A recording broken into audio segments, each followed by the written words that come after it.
What is going on, Jet fans? This is Luca here from Gangrene Chronicles. Quick video here about something that kind of, I don't want to say irritated me, but it kind of irked me a little bit. If anybody watched the game yesterday, the Jets absolutely got scorched by the Jacksonville Jaguars 48-20. Game was largely non-competitive from the start. The Jets did answer a touchdown from Jacksonville, I think, early on in the game. Brady Cook hit his first touchdown to Adonai Mitchell. Games seemed competitive early on, but it got blown out of proportion. Thank you to the defense. And we're going to be talking about this is an overall issue, right?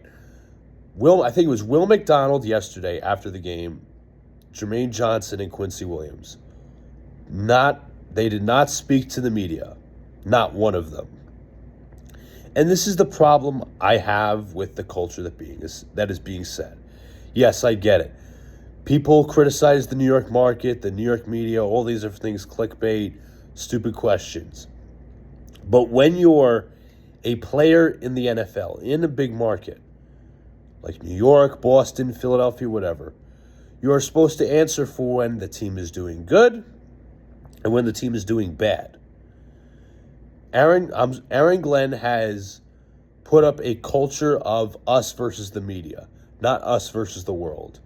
Aaron Glenn, throughout the entirety of this season, has been defiant toward the New York media, and he's been very arrogant, despite accomplishing nothing as a head coach. Yesterday, Jermaine Johnson and Quincy Williams basically declined to comment after the game, talking about the Jets' defense. And honestly, that is a problem. As I said earlier, when you're in the New York market or a big market alone with whoever, Boston, Philadelphia, New York, Los Angeles, whatever, your job as a player is to give an answer to the media and to answer why either your team played well today, your team didn't play well, and answer the questions. And I get it. They're probably pissed off. They don't want to talk to the media. They just got torched. But they have to answer for it. The fans deserve a right to know. Fans want to know what the players are thinking after the game. Like this, this is a trickle-down effect. I had just mentioned that Aaron Glenn's basically been arrogant towards the media for the entirety of the season, and now it's trickling down to the players. What's going to happen next year if something falls to crap? If the season falls to crap, are we just going to sit here and avoid all adversity? In the face of adversity, these players, if you're a true leader, you have to stand up and say, you have to be accountable, you have to address what's going on. This is not good enough. What's not good enough is the Jets' defensive performance. What's not good enough is also the culture being set.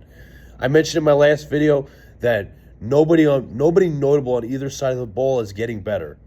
But also as well, can we talk about Quincy Williams underperforming for a large part of the season? Can we talk about Jermaine Johnson basically not being the same since coming back from injury as he had any major production? How about Will McDonald? Same thing for him, who's basically a situational pass rush specialist who a lot of fans overrated.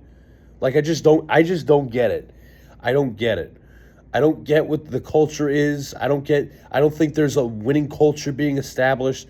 I don't like this arrogance from the Jets. It just doesn't seem good, and it just seems like a breath of fresh air that this season is slowly winding down, coming to an end. But it makes you question what the culture is heading into next year.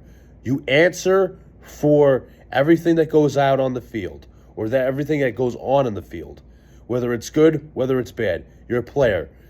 Jermaine Johnson, I don't know if I forget if either of these three players are team captains, but it reflects poorly on team leadership and overall the head coach as well. So Aaron Glenn is putting not only a target on his back, but the players as well with his arrogant media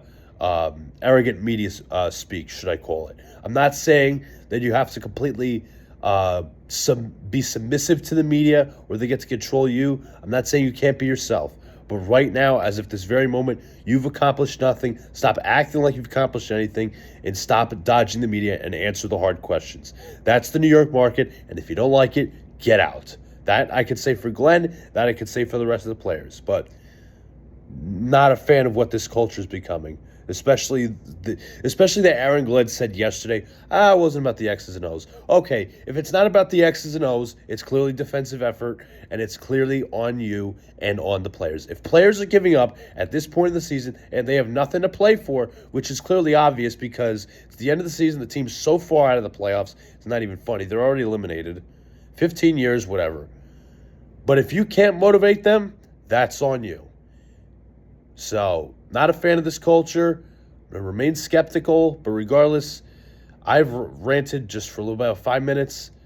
Talk to you guys later. Also, as well, there will be no Jets fan therapy session tonight. Just taking a little bit of a night off. Being that tomorrow I will be having to call the Knicks Spurs game on my other channel, Knicks Cast, just to save my voice a little bit. And plus, it's kind of getting old repeating the same old stuff over and over again. Peace out, y'all. Y'all have a good day.